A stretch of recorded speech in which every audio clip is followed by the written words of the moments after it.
Assalamualaikum warahmatullahi wabarakatuh. Bagaimana kabar kalian anak-anak? Semoga senantiasa sehat dan senantiasa berada dalam lindungan Allah Subhanahu wa Ta'ala. Anak-anak yang berbahagia, pada kesempatan pagi hari ini kita akan membahas tentang masalah pokok ekonomi. Sebetulnya bab ini ada dua subjudul, yaitu masalah pokok ekonomi dan sistem ekonomi. Kita bahas dulu yang pertama tentang masalah pokok ekonomi. Masalah pokok ekonomi terbagi menjadi 3 secara garis besar, yaitu masalah pokok ekonomi secara umum, masalah pokok ekonomi klasik, dan masalah pokok ekonomi modern. Secara umum, masalah ekonomi yaitu kebutuhan manusia yang tidak terbatas, sedangkan alat pemuas kebutuhannya terbatas. Ya, sebagaimana kalian ketahui, sifat manusia itu tidak ada puasnya. Sudah punya 1 sepeda motor, pengen beli lagi. Sudah punya sepasang sepatu, pengen beli lagi. Sudah punya 1 tas, pengen beli lagi. Sampai-sampai dulu Rasulullah itu pernah mengatakan, manusia itu seandainya memiliki 1 gunung emas, maka dia akan berharap memiliki gunung emas yang kedua. Dan itu terus-menerus berlangsung selama dia hidup. Itu akan berhenti kalau manusia sudah meninggal dunia. Maka ini menjadi masalah ekonomi yang ditemui secara umum di masyarakat kita. Yang kedua adalah masalah pokok ekonomi klasik. Namanya saja klasik, berarti masalah ekonomi ini terjadi zaman dulu. Ketika belum ada gadget, ketika antara satu orang dengan orang lain belum terkoneksi seperti hari ini, ketika belum ditemukan teknologi yang canggih. Maka masalah pokok ekonomi klasik itu ada 3, yaitu produksi, distribusi, dan konsumsi. Produksi adalah kegiatan menghasilkan produk. Produk itu bisa barang, bisa jasa. Jadi semua kegiatan yang menghasilkan produk atau meningkatkan nilai guna suatu produk itu disebut produksi. Misalnya, seseorang menanam padi. Suatu saat padinya bisa dipanen, menghasilkan beras, menghasilkan nasi, kemudian kita makan.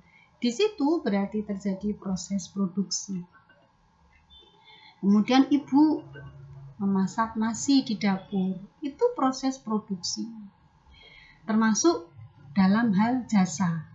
Bapak, Ibu guru mengajar kalian di dalam kelas maupun secara daring seperti ini pun melakukan proses produksi. Tetapi produk yang dihasilkan berupa jasa, karena sifatnya abstrak. Jadi karena ilmu itu kan tidak bisa dilihat, jadi produknya tidak bisa dilihat, makanya bersifat abstrak. Itu berarti proses produk jasa. Kemudian masalah pokok ekonomi klasik yang kedua adalah distribusi. Distribusi berarti kegiatan menyalurkan produk dari produsen ke konsumen. Ya, distribusi bisa secara langsung, produknya disalurkan dari produsen langsung kepada konsumen, bisa juga tidak langsung. Kalau distribusi yang langsung, itu distribusi yang biasa terjadi pada produk-produk yang mudah rusak. Misalnya bakso. Kalian sering lihat ya, ada mamang-mamang bakso keliling menjajakan dagangannya menggunakan gerobak. Dari satu pintu ke pintu lain, dari satu konsumen ke konsumen lain, bakso itu dijajakan. Jadi abang bakso itu memproduksi sendiri, kemudian menyalurkan sendiri, dan ketemu langsung dengan konsumennya tanpa perantara. Kemudian Anda sering lihat juga menjual tahu bulat itu yang biasa naik mobil ya. Mereka memproduksi sendiri, kemudian berkeliling kampung dari satu rumah ke rumah yang lain, menjajakan sendiri barang dagangannya atau produknya, bertemu langsung dengan konsumennya. Sehingga di situ tidak ada distribusi, tidak ada perantara. Jadi barang langsung disalurkan dari produsen ke konsumen. Nah, ada juga distribusi yang tidak langsung. Berarti distribusi yang menggunakan perantara. Nah, ini biasa terjadi pada produk-produk yang tahan lama, yang awet, atau karena produk ini diproduksi jauh dari tempat konsumen, sehingga membutuhkan perantara yang bisa menyalurkan atau membawa produk dari produsen ke konsumen. Contoh, sepatu, sandal, pakaian, itu rata-rata menggunakan distribusi tidak langsung. Pabrik sepatu misalnya, adanya salah satunya di Cibaduyut misalnya ya, Cibaduyut Bandung yang harganya agak murah meriah. Produknya diproduksi di Bandung, padahal konsumennya mungkin tersebar di seluruh Indonesia. Maka tidak mungkin produsen langsung membawa produk itu menjajakannya ke seluruh Indonesia. Produsen membutuhkan perantara. Makanya kita kenal ada istilah pedagang besar atau wholesaler. Kemudian ada pedagang eceran atau retailer. Nah, orang-orang inilah yang menjadi perantara sampainya produk-produk itu di tangan kita. Kemudian masalah pokok ekonomi berikutnya adalah konsumsi. Konsumsi berarti kegiatan menghabiskan atau mengurangi nilai guna suatu barang, baik secara langsung maupun tidak langsung. Jadi konsumsi ada yang langsung, maksudnya langsung di sini berarti produk yang dikonsumsi langsung habis. Contohnya pada saat kita makan atau minum. Makanan kita itu sepiring nasi yang kita konsumsi kan tidak mungkin kita makan ngambil satu piring nasi terus dimakan pagi, kemudian ditutup lagi, hanya dimakan sepertiga, kemudian siang dimakan lagi sepertiga lagi, kemudian ditutup lagi, terus sore dimakan lagi yang sepertiganya, kan tidak mungkin. Ketika kita mengkonsumsi nasi, makan, maka sekaligus habis, saat itu juga langsung habis. Atau minum misalnya, minum segelas susu. Ketika masih hangat itu, ya sudah dikonsumsi sampai habis. Ini berarti konsumsi langsung. Nah, ada juga konsumsi yang tidak langsung.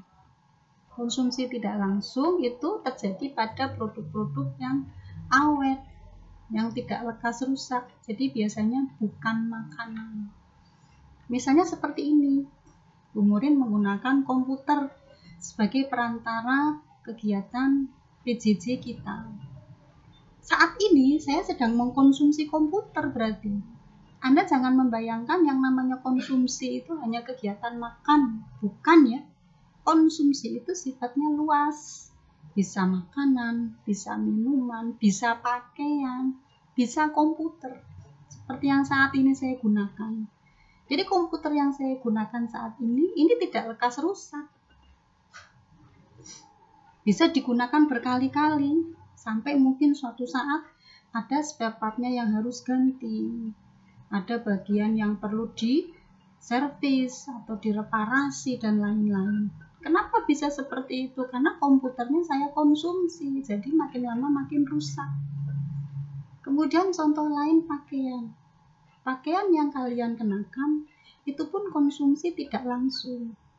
Jadi begitu kita menggunakan pakaian, tidak langsung dibuang kan setelah dipakai, tapi pakaian itu bisa dicuci kembali, disetrika, dan dipakai kembali lain waktu. Tetapi lama-lama cuci, pakai, lama-lama pakaian itu kan menjadi usang, mulai robek di sana sini, mulai ada noda di sana sini. Nah, setelah itu pada suatu saat nanti mungkin pakaian itu kemudian tidak bisa digunakan lagi. Nah, berarti masa konsumsinya sudah habis. Itu yang disebut dengan konsumsi tidak langsung. Baik anak-anak, sekarang masalah pokok ekonomi modern. Masalah pokok ekonomi modern ada